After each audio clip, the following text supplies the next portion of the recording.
వరంగల్ బహిరంగ సభ ఏర్పాట్లలో బిజీగా ఉన్నారు గులాబీ నేతలు. సభను సక్సెస్ చేసేందుకు గట్టిగానే పనిచేస్తున్నారు. సభకొచ్చేటోళ్లకు కష్టం కాకుండా దగ్గరుండి పనులు చూసుకుంటున్నారు డిప్యూటీ సీఎం కడియం శ్రీహరి. జిల్లాల వారీగా మీటింగ్లు పెట్టి ఏం చేయాలి, ఎట్లా చేయాలన్న దాని మీద సూచనలు చేస్తున్నారు.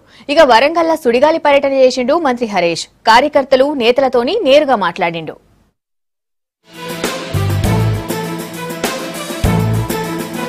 వరంగల్లా ఈ నెల 27వ తారీఖు నాడు జరిగే టీఆర్ఎస్ మీటింగ్ కు ఏర్పాట్లు మస్తుగా చేస్తున్నారు నేతలు. సభ కోసం వరంగల్ ను అందంగా తయారు చేస్తున్నారు.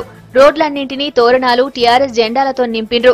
సభ పనులను మంత్రి చందులాల్, ఎంపీలు లక్ష్మీకాంతరావు, సీతారాం నాయకులతోని కలిసి చూసిండ్రు డిప్యూటీ సీఎం శ్రీహరి. వేదిక ఎత్తు ఎంతుండాలే, ఎంతమంది కుసునేటట్టుండాలే అని మిగిలిన లీడర్లతోని కలిసి ఫైనల్ చేసిండు.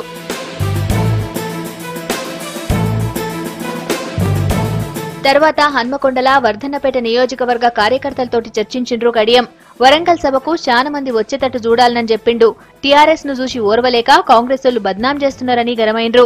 పరిపూర్ణమైన విశ్వాసం ఉన్నది. వర్ధన్నపేట నియోజకవర్గంలో చక్కటి నాయకత్వం ఉన్నది. పార్టీ కొరకు పట్టుదలతో పనిచేసే నాయకులు ఉన్నారు. వాళ్ళను ప్రోత్సహించే ఎమ్మెల్యే గారు ఉన్నారు. కాబట్టి మీరు నిర్దేశించుకున్న లక్ష్యం 60,000 జన సమీకరణ సాధ్యమవుతుంది. అది మీరు చేసి చూపిస్తారనే నమ్మకం కూడా నాకు ఉంది అని చెప్పి ఈ సందర్భంగా గుర్తు చేస్తున్నాను. కష్టపడి పనిచేసి జన సమీకరణ పైన దృష్టి పెట్టాలని చెప్పి కూడా మీ అందరికి నేను విజ్ఞప్తి చేస్తున్నాను. రాష్ట్రంలో సర్కార్ను సవాల్ చేసే పార్టీ లేదన్నారు నేతలు. సీఎం చేస్తున్న పనులు చూసి సెంట్రల్ సర్కార్ కూడా మెచ్చుకుంటుందన్నారు.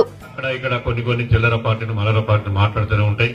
వాటిని పట్టుకోకుండా మన సిద్ధాంతం, మన నాయకుని యొక్క ఆచరణ, మన నాయకుడు ప్రకటించిన సంక్షేమ కార్యక్రమాలను పెద్ద ఎత్తున ప్రజల్లో తీసుకుపోయే అవకాశం ఈ సభ ద్వారా కలిగిందనే విషయాన్ని మరి అందుకనే 75 లక్షల సభ్యత్వాలు తెలంగాణ రాష్ట్ర పార్టీలో చేయడం జరిగింది. ఈ పూరుగడ్డ వరంగల్లో ఒక గొప్ప బహిరంగ సభ, మనకు తెలంగాణ రాష్ట్రం వచ్చిన తర్వాత ఒక గొప్ప బహిరంగ సభ జరగబోతా ఉన్నది 27వ తారీఖు రోజున. అందుకొరకు ఆ 27వ తారీఖు రోజున తప్పకుండా మీ ద్వారా ప్రజలకు తెలుపవలసింది ఏంటంటే, ఎండలు బాగున్నాయని కానీ, లేకుంటే ఇక్కడికి వస్తే సౌకర్యాలు లేవని కానివ్వండి, మంచినీళ్ళకి కానివ్వండి, మజ్జిగకు కానివ్వండి, ఇక్కడ కొరత లేదు. ఇక వరంగల్ పశ్చిమ నియోజకవర్గం నేతలు కార్యకర్తలతోని మీటింగ్ అయిండు మంత్రి హరీష్. టీఆర్ఎస్ సర్కార్ పాలనలా పారిశుద్ధ్య కార్మికుల దగ్గర నుంచి పరిశ్రమల యజమానుల దాకా ఖుషీగున్నారని చెప్పిండ్రు. సీఎం పనితీరుకు మిషన్ కాకతీయ, భగీరథలే నిదర్శనమన్నారు.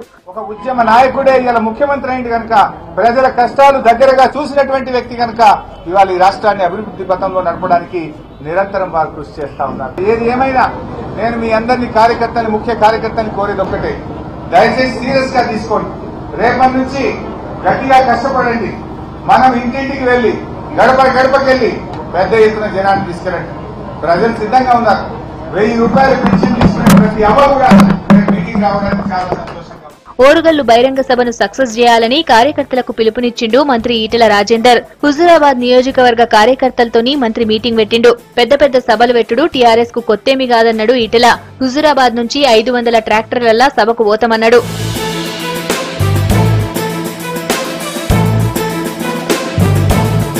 ఖమ్మం జిల్లా ఇల్లెందుల కార్యకర్తల సమావేశం పెట్టిండు మంత్రి తుమ్మల.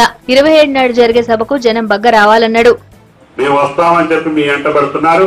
వాళ్ళని తీసుకెళ్లి మనం ఆ మహాసభలో ముఖ్యమంత్రి గారి మాటలు వినిపించాల్సినటువంటి అవసరం, ముఖ్యమంత్రి గారికి ఆశీర్వదించాల్సిన అవసరం, ముఖ్యమంత్రి గారి యొక్క చేసినటువంటి అభివృద్ధి సంక్షేమాలకి మనం అభినందించాల్సిన అవసరం ఉంది. కాబట్టి ఇల్లెందు నియోజకవర్గం అతి దగ్గర ప్రాంతం వరంగల్కి.